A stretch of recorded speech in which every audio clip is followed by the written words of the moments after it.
Segundo Crônicas, capítulo 29.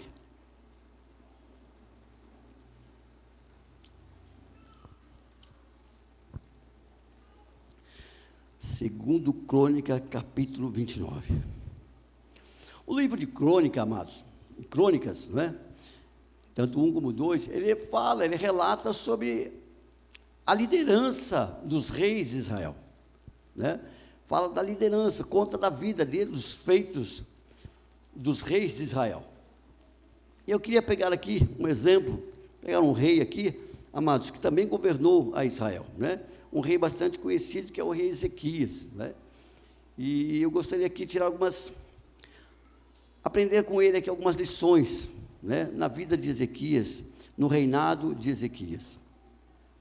Todos acharam?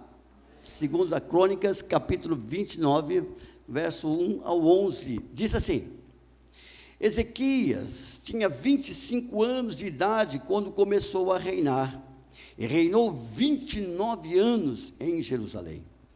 O nome de sua mãe era Abia, filha de Zacarias. Ele fez o que o Senhor aprova, tal como tinha feito Davi, seu predecessor. No primeiro mês do primeiro ano de seu reinado, ele reabriu as portas do templo do Senhor e as consertou. Convocou os sacerdotes e os levitas, reuniu-os na praça que fica ao lado leste e disse: escutem-me, levitas, consagrem-se agora e consagrem o templo do Senhor, o Deus dos seus antepassados. Quem é levita aqui, amado? Tem levita aqui? Todos nós somos levitas, amém? Todos nós somos levitas na casa do Senhor. Escutem-me, levitas, consagrem-se agora e consagrem o templo do Senhor, o Deus dos seus antepassados. Retirem tudo o que é impuro do santuário. Nossos pais foram infiéis, fizeram o que o Senhor, o nosso Deus, reprova, e o abandonaram. Desviaram o rosto do local da habitação do Senhor e deram-lhe as costas. Também fecharam as portas dos pórticos e apagaram as lâmpadas, desobedecendo assim a lei do Senhor. Não queimaram incenso, não apresentaram holocausto no santuário para o Deus de Israel. E por isso a ira do Senhor caiu sobre Judá e sobre Jerusalém. E ele fez deles objeto de espanto, horror e zombaria, como vocês podem ver com os seus próprios olhos. Por isso, os nossos pais caíram à espada, e os nossos filhos, as nossas filhas e as nossas mulheres foram levados como prisioneiros. Pretendo, pois, agora fazer uma aliança. Olha que Ezequias estava dizendo aqui, amados.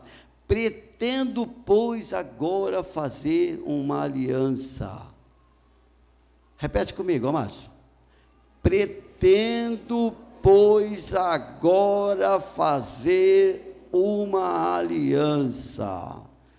Hoje é noite de aliança, é noite de voto ao Senhor, amados. Fazer uma aliança com o Senhor, o Deus de Israel, para que o fogo da sua ira se afaste de nós. Meus filhos não sejam negligentes agora, pois o Senhor os escolheu para estarem diante dele e o servirem, para ministrarem perante ele e queimarem incenso. Espírito Santo de Deus, nós queremos ouvir a tua voz, Pai. Nós precisamos ouvir a tua voz no nosso coração, Senhor. Pai, nós te pedimos que o Senhor venha trazer luz à tua palavra, que o Senhor, meu Deus, venha falar conosco, Senhor, através da tua palavra, Senhor. Ensina-nos, ó Pai, instrui, Senhor, meu Deus, o teu povo, Senhor, a obedecer, a observar a tua palavra. Nesta noite, Pai amado, visita cada coração que aqui está, que ele seja aberto, Senhor, que ele esteja preparado e desprovido, Senhor, de tudo aquilo que é contrário à tua vontade. Que esse coração que aqui está, Senhor, esteja preparado para receber a boa palavra, a boa semente em seus corações, em nome de Jesus. Eu repreendo, Senhor, do nosso meio, tudo aquilo que rouba a tua palavra. Eu repreendo, Senhor, meu Deus, do nosso meio, Senhor, tudo aquilo que rouba a nossa atenção, Pai, em nome de Jesus, e declaro, Senhor, que este lugar é santo, Pai amado, e repreendo todo e qualquer espírito de engano do nosso meio, em nome de Jesus, e que os nossos ouvidos sejam selados, para ouvir somente a tua voz, é o que nós te pedimos, em nome de Jesus. Amados, a nossa vida é uma caixinha de surpresa. A nossa vida, verdadeiramente, ninguém sabe o que está por vir amanhã, ou depois de amanhã, ou daqui a um mês, daqui a um ano. A nossa vida é uma gangorra, ela é cheia de altos e baixos. Você já pensou se você soubesse o dia da sua morte? Já pensou o desespero que ia dar? Você ia perder o sossego, ou você queria aprontar tudo que você tem direito. Chega no último dia, Senhor, me perdoa. Já pensou? Mas, graças a Deus, amado, Deus, Ele nos privou dessa preocupação. Jesus falou, olha, não se preocupe com o dia de amanhã, não, que basta o mal de cada dia. Não se preocupa com o dia de amanhã, não. Mas a nossa vida, a gente percebe que, olhando para trás, a gente vê que ela é cheia de altos e baixos. Tem época que você está numa boa, tem época que você está numa fartura danada. Quando farta isso, farta aquilo, é uma fartura. Eu não sei se vocês já passaram por isso, eu não sei se alguém já passou por isso. Falta para pagar a luz, falta para pagar a água, falta Casa Bahia, então, Jesus, Casa Bahia. Eu lembro quando eu construí uma casa no Alvarenga, eu mesmo construí aquela casa, desde o alicerce até a laje. Eu era metido a pedreiro, até hoje. E eu construí aquela casa. Meus irmãos tinham uma financiadora que chamava Fininvest. Lembra dela ali? Oh, glória! Passou por lá. Eu não saía de lá. Meu Jesus, para fazer alguma coisa a gente tem que, muitas vezes, se lançar, né? E olha, acabava o empréstimo e ia lá fazer outro carnê. Acabava o empréstimo e fazer outro carnê, para construir a minha casinha, lá na estrada do Alvarenga, no Jardim das Orquídeas, muitos anos atrás. Irmãos, era um sufoco danado para pagar aquelas prestações, era um sufoco danado para o dia a dia, a dificuldade. E quando então batia o desemprego, o carnê estava para pagar. Um sufoco, era assim, mas sobe e desce, sobe e desce. Tinha mês que dava para comprar pizza, mas tinha mês que faltava até para o ovo. Era uma dificuldade danada, cheia, uma gangorra, né? Eu estou falando aqui, mas como exemplo também, Israel também era assim, era um povo instável, um povo cheio de altos e baixos. Vira e mexe levantava um rei, e esse rei, ele fazia tudo conforme a vontade de Deus, ele andava segundo a palavra de Deus, ele observava os mandamentos, ele observava a lei de Moisés, e como tal, ele executava a voz de Deus, executava a palavra de Deus, e a nação era próspera, o povo era próspero, tudo ia bem. Mas de repente o rei mudava, o rei morria, subia um outro rei e fazia tudo ao contrário, bagunçava tudo, amado, fazia tudo aquilo que desagradava a Deus. Eu não sei, eu não consigo entender uma coisa dessa. Como pode um homem que conhece a palavra de Deus, conhece a lei de Deus, um homem que existe, tem sobre ele uma responsabilidade, que nós como cristãos, nós também temos uma responsabilidade, como cristão, temos ou não temos? Qual é a nossa responsabilidade? Ser luz para o mundo, ser sal sobre a terra. Assim é o homem, a mulher, o jovem, que é levantado por Deus, para dar bons testemunhos. Jesus disse, eu vos chamei para que vades e deem frutos, e frutos que permaneçam. E como esses reis, amados, conheciam a história do seu povo, conhecia as grandezas das quais Deus realizou no meio daquele povo, e de repente, esse camarada começa a queimar incenso, começa a trazer ídolos, começa a adorar outros deuses. Teve um até, amados, que sacrificou o seu próprio filho, Acás. sacrificou o seu próprio filho a deuses estranhos. Por quê? Ele fez tudo errado. Ele fez tudo errado, fez tudo aquilo que não devia na presença do Senhor. O inimigo foi entrando, o inimigo foi avançando, foi arrancando, foi roubando e deixou o reino no pó nas mãos de Acaz. Chegando o momento que ele viu que estava dando errado, que não estava dando nada certo, o que ele fez? Começou a apelar. Chegou a sacrificar filhos, seus filhos, para outros deuses, coisa que o nosso Deus, que o Deus de Israel, abominava. Tem crente que também é assim, amados. Bom, não vou falar que é crente. Tem pessoas que acendem uma vela para o santo, outro para o diabo, e ele deixa o outro acesa de reserva, quem sabe dá certo de outro jeito.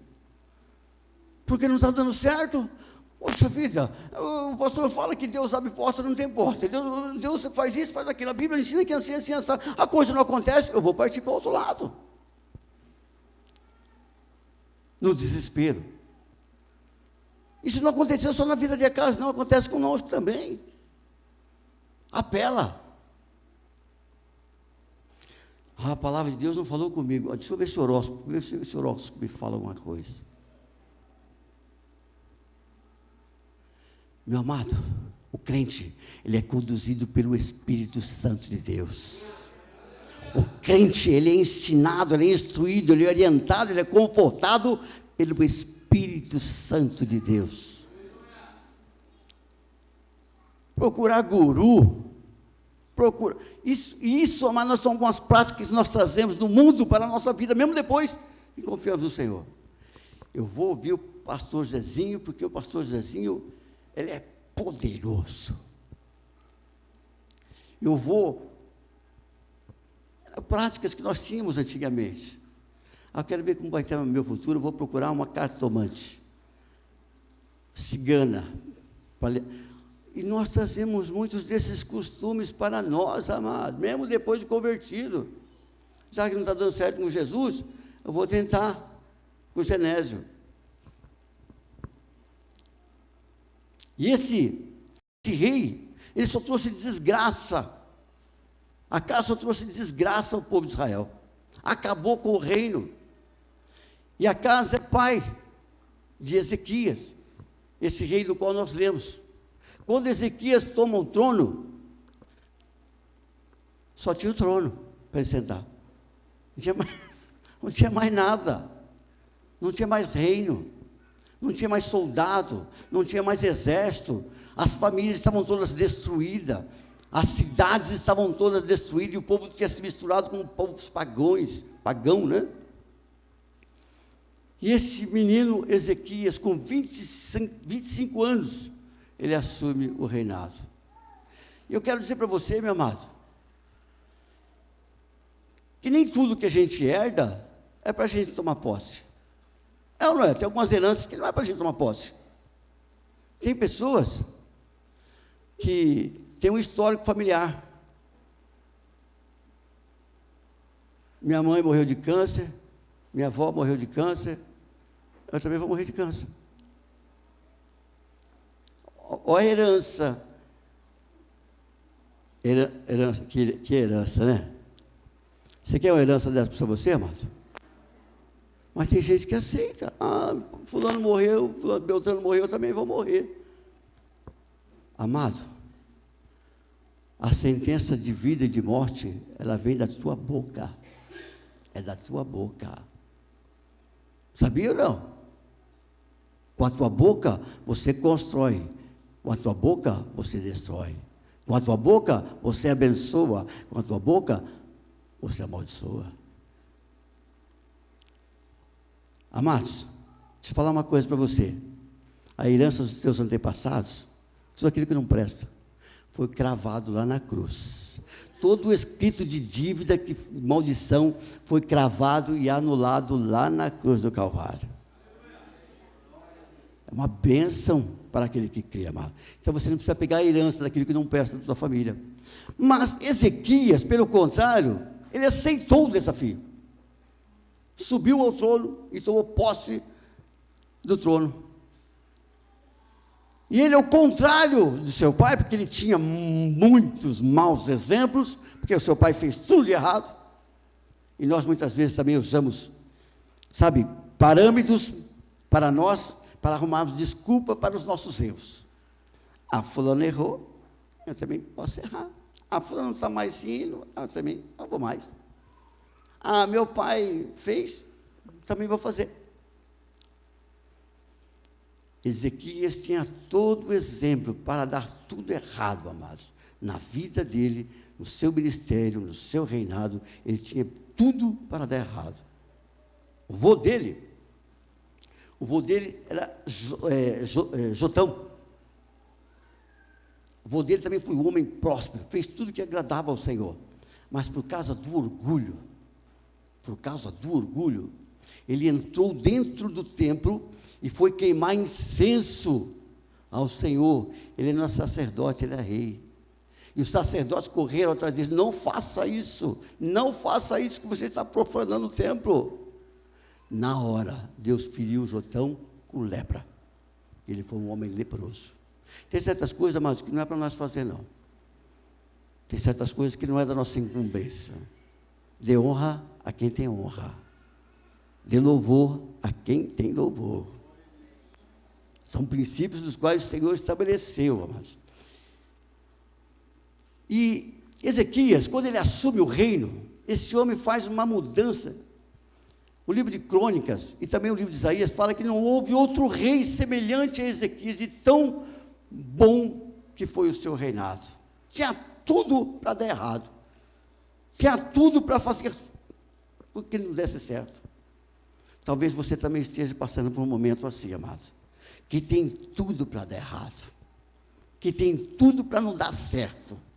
Talvez você venha de uma família destruída, talvez você venha no meio de um casamento já meio balançando, capenga, talvez você venha de um relacionamento meio duvidoso,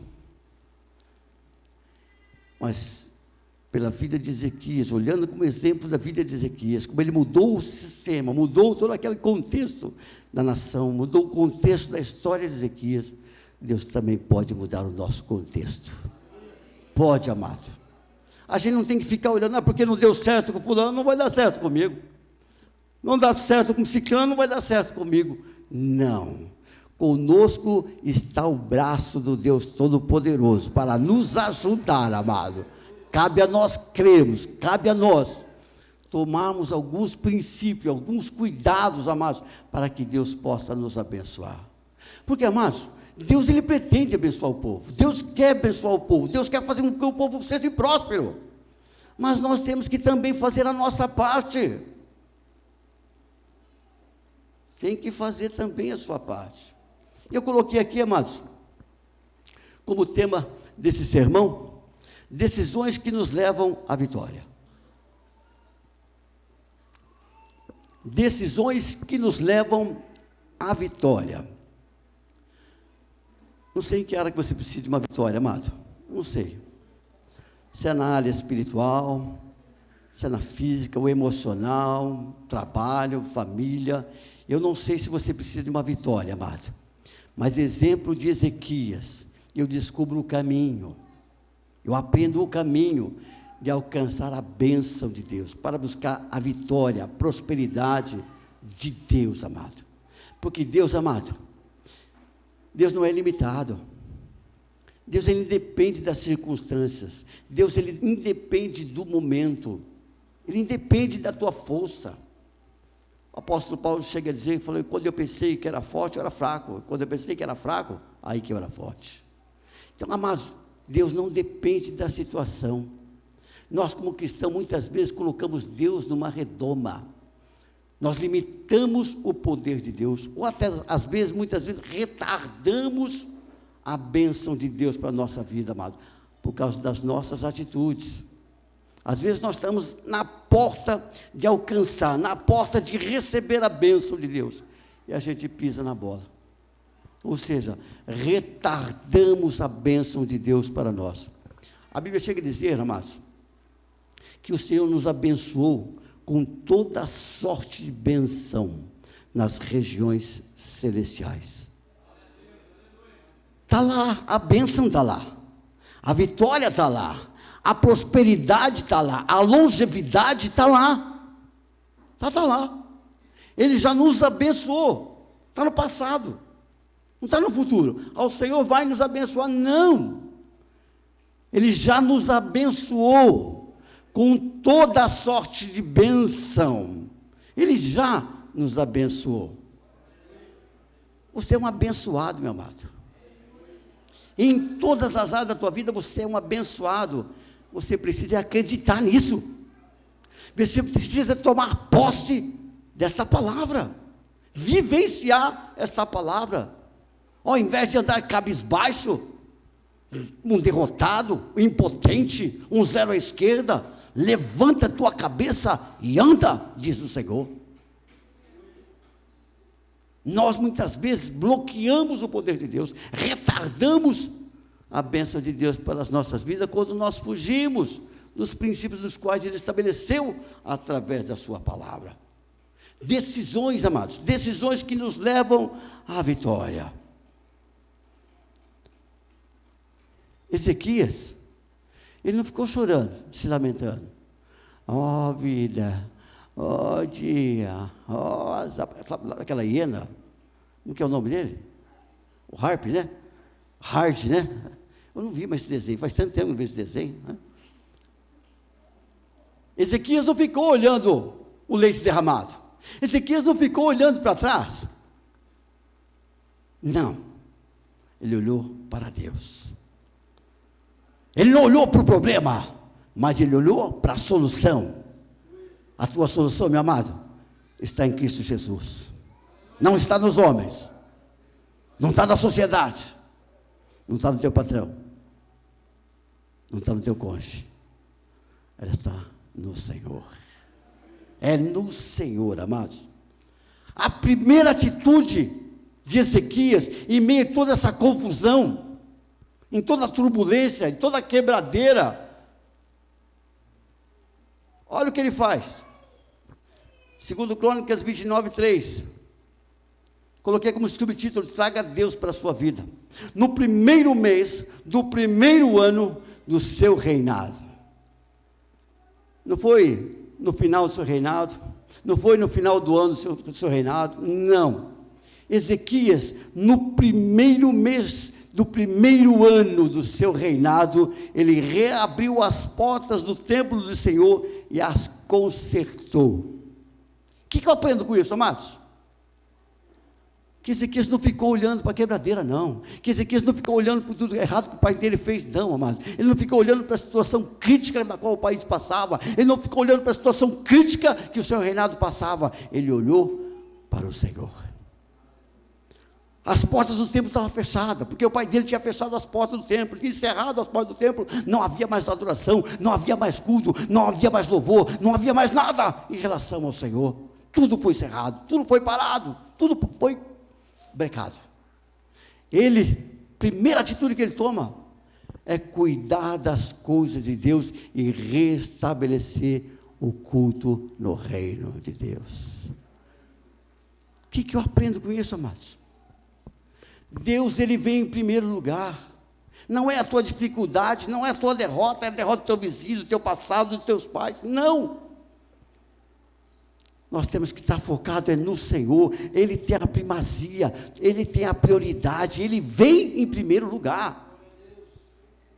Nós muitas vezes, amados, ficamos olhando para as dificuldades, ficamos olhando para a crise, mas a gente não traz Deus para casa, a gente não leva a arca da aliança para casa, a gente não leva um culto no lar, a gente não faz mais um culto no lar, a gente mais não faz aquela oração em meio à família, a gente mais não medita mais na palavra de Deus, a gente não ora mais, não busca mais a presença de Deus. Minha casa está com a porta cerrada e a adoração não acontece mais no meu lar. Parece que tudo vai de mal a pior. Abre a porta da tua casa, meu amado. Abre a porta do teu coração e começa a buscar a Deus. Comece a adorar a Deus. Comece a glorificar a Deus. Leva a Deus para a tua casa. Foi o que Ezequias, a primeira atitude que ele tomou. Em meio às circunstâncias, em meio às diversidades da vida. Chama Jesus. Chama Jesus. Senhor, me dá uma palavra. Senhor, me dá uma orientação. Eu sei que a solução não está no meu braço, eu sei que a solução não está no meu conhecimento, mas eu sei que a solução vem do Senhor. E o Senhor pode fazer milagres, o Senhor pode fazer milagre no meu casamento, o Senhor pode fazer milagre na minha casa, o Senhor pode mudar o comportamento dos meus filhos, o Senhor pode mudar o comportamento do meu cônjuge, o Senhor pode mudar a situação das minhas finanças. Não fique olhando para o caos, não fique olhando para a dificuldade, se lamentando, buscando naquilo que você possa se apoiar. Busque a Deus, traga a Deus ao teu coração, traga a Deus para a tua casa, restabeleça os altares da tua casa para o Senhor, amados. A gente fica buscando tanta desculpa, a gente fica olhando por tanta coisa que não traz crescimento. Deus, Ele tem a solução para você. Assim como Deus mudou a sorte de Ezequias, assim como Deus mudou a sorte do reinado de Ezequias, Ele pode mudar também o teu ministério, Ele pode mudar também a tua casa, Ele pode mudar a tua situação financeira, Ele pode mudar e fazer grandes milagres, amados. Mas convida Ele para dentro da tua casa, faça culto na tua casa, abre as portas da tua casa, para adorar, para agradecer a Deus. E outra coisa que eu aprendo, amado, não deixa por último, não. Não deixa por final, não, quando não tem mais jeito, quando você já está desesperado. Não, amados, faça como Ezequias. É agora, é hoje. Não vou deixar para amanhã, não. O que ele fez? No primeiro mês, no primeiro ano. Ele não ficou esperando a coisa melhorar, não. Quem sabe vem um outro rei aí, melhora as coisas, como quem sabe, não, ele foi no primeiro mês, no primeiro ano. É hoje que Deus quer te abençoar, é hoje, não é amanhã, não foi ontem, não, é hoje, meu amado.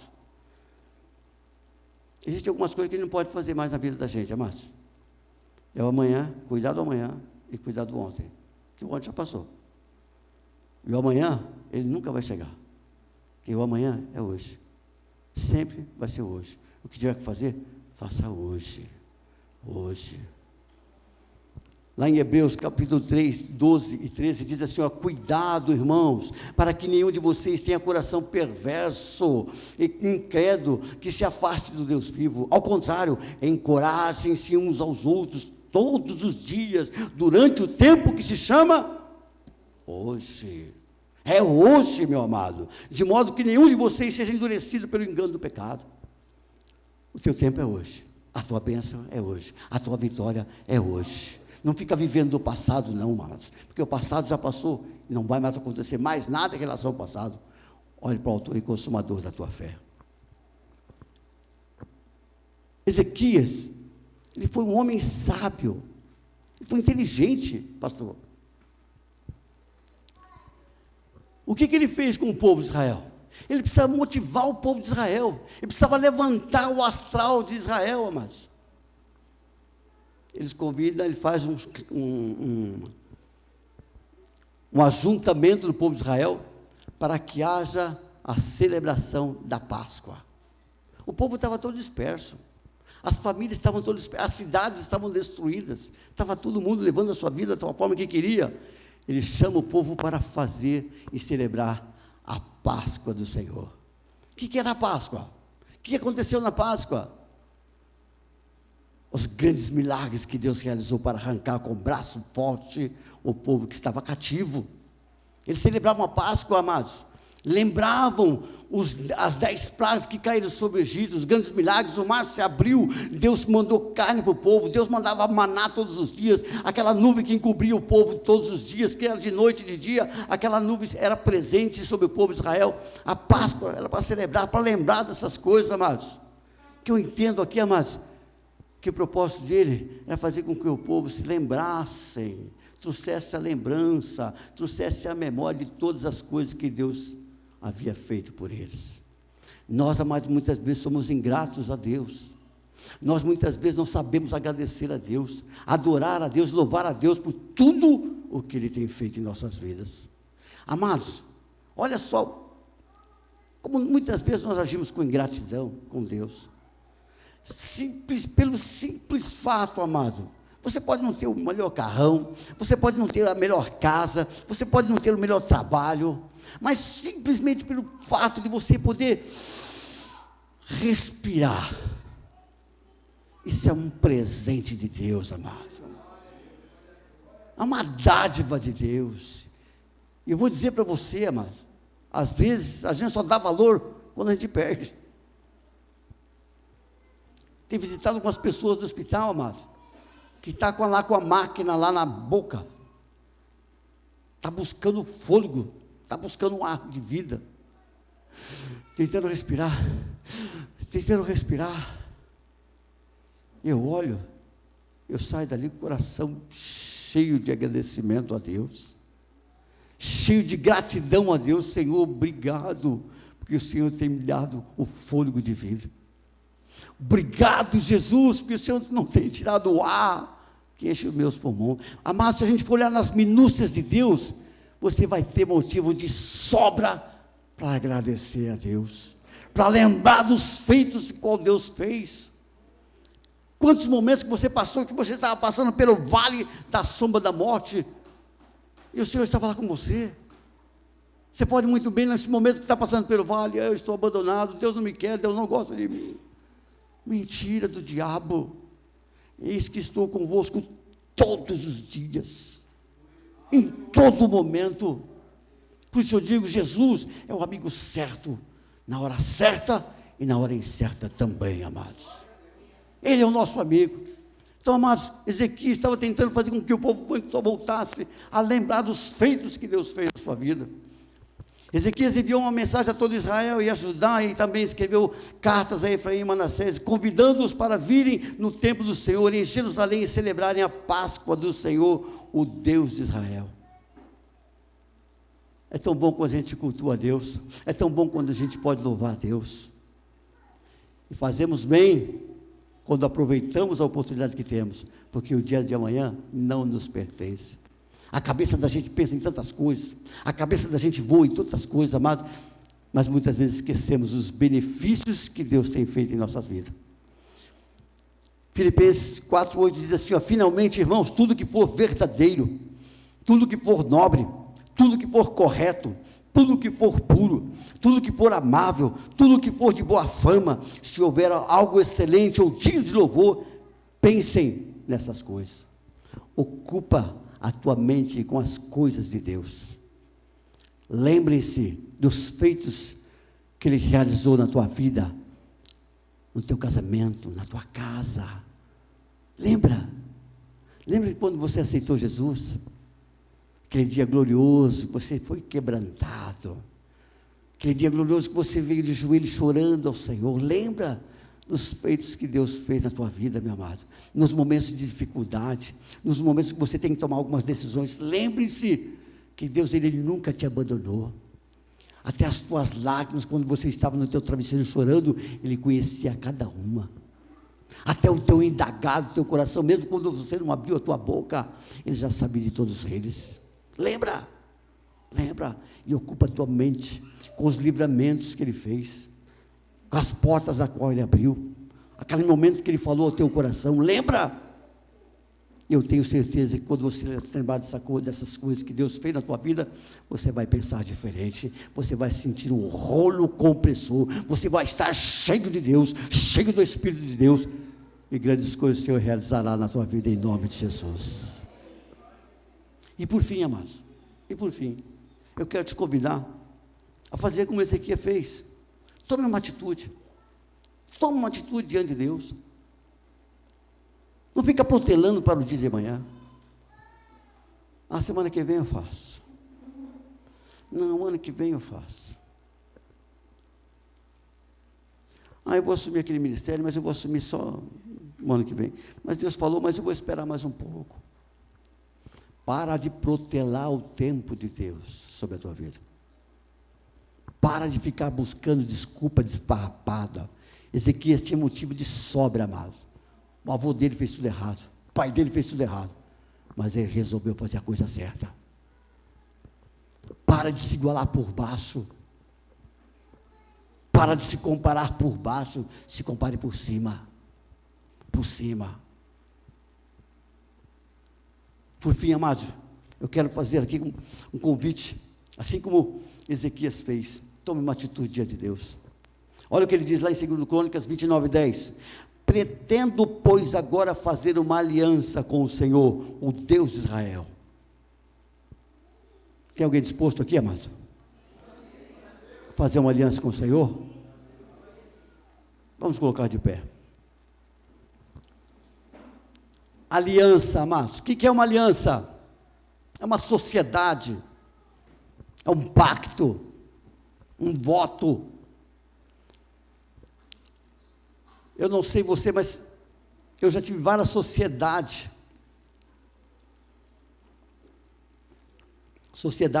comercial. Amados, eu vou te contar, só me decepcionei. Toda a sociedade que eu montei, eu só arrumei para a cabeça. Deu tudo errado. Mas eu quero te dizer uma coisa. A aliança que nós fazemos com Deus, o pacto que nós fazemos com Deus, a sociedade que nós fazemos com Ele, ela não dá errado, não. Ela não dá errado, amado. Pelo contrário, ela dá certo. Ela dá certo porque Ele é poderoso, amado. Ele é poderoso. Ele é fiel. Ele é fiel.